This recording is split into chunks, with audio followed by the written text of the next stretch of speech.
Russia is bringing back a Cold War giant. The Tu-160M Blackjack bomber is officially back in production, a clear sign that Moscow urgently needs a reliable long-range strike platform, especially with its next-generation stealth bomber, the PAKDA, facing delays.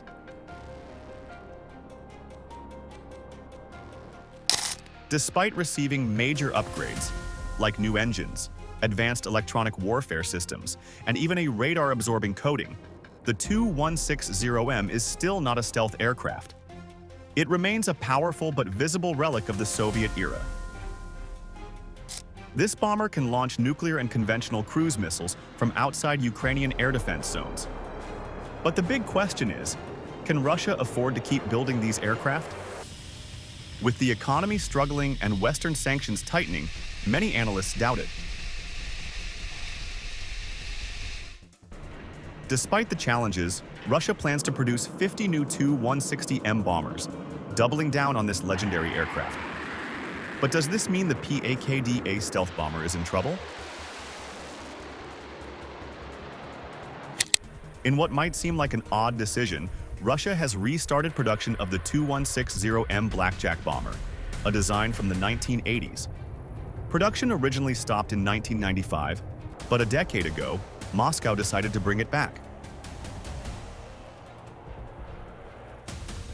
Now, the Russians are upgrading the aircraft with new, more powerful engines, modern avionics, updated radio systems, and an advanced electronic warfare suite. But here's the real question. Why? Why bring back an old bomber when stealth technology is the future of air warfare? Why is Russia spending money on an old design? Back in its day, the Tu-160 was a beast, flying at Mach 2+, carrying a massive payload of conventional or nuclear weapons, and designed for long-range strategic missions against NATO. But today, just like the aging American B-52, the Tu-160 can only be effective in a permissive environment, meaning it operates best when Russia already has air superiority.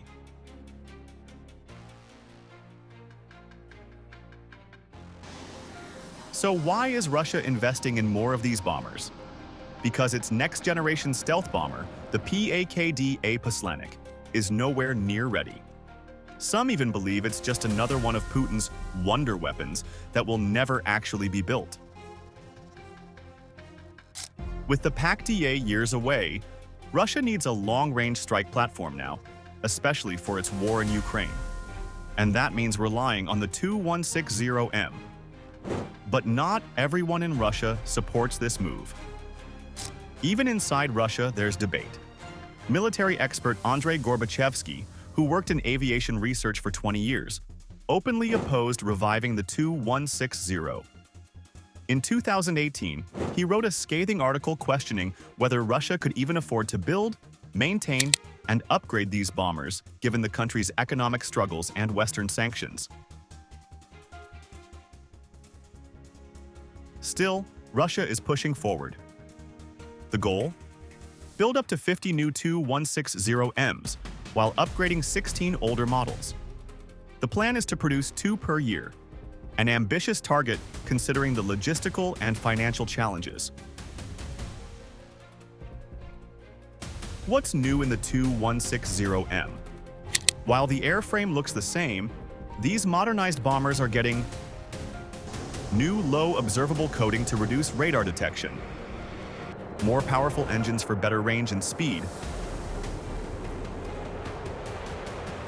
a modernized cockpit with upgraded avionics, advanced electronic warfare systems to counter enemy defenses.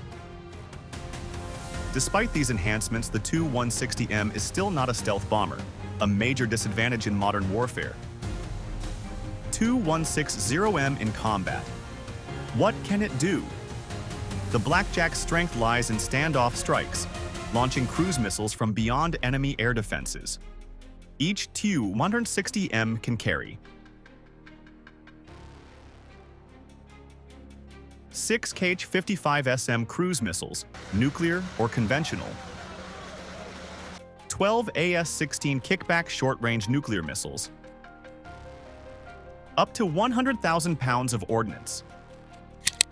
This makes it a serious threat, but only if Russia can afford to keep them flying. The bigger picture: is this a desperate move? The first upgraded Tu-160Ms were delivered to the Russian aerospace forces in late December, a decade after production initially stopped. But restarting this program wasn't easy. Western sanctions, outdated production lines, and missing tooling slowed the process. Yet Putin pushed forward, making it clear that the Tu-160M will be part of Russia's strategic forces for years to come. Meanwhile, the US is already retiring stealth bombers and moving forward with next-gen aircraft like the B-21 Raider. Russia, on the other hand, is still relying on Cold War designs, raising serious questions about the future of its air force. Final thoughts. So, what does this all mean? Russia claims the Tu-160M is just a stopgap measure until the PAKDA is ready. But building 50 bombers? That suggests the PAKDA might not arrive for another decade, if ever. Is this a smart move to maintain strategic capability? Or is Russia simply desperate to fill the gaps in its air force? Russia's new Tu-160M bomber is more than just an upgrade. It's a powerful statement. With its cutting-edge avionics, improved engines, and enhanced stealth capabilities, this aircraft solidifies Russia's position in strategic aviation. The modernization of this legendary bomber proves that even decades-old designs can evolve to meet the challenges of modern warfare. But what does this mean for global security? The Tu-160M isn't just a showpiece. It's a long-range, nuclear-capable bomber designed to project power and deterrence. With an extended range, increased payload capacity, and next-generation missile compatibility, it ensures that Russia remains a formidable force in the skies.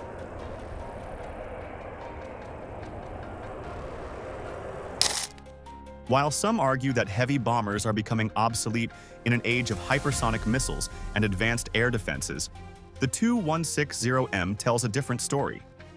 It highlights the ongoing importance of strategic bombers in global military strategy, providing both deterrence and rapid strike capabilities. So, what do you think? Does the Tu-160M's modernization make it a true game-changer?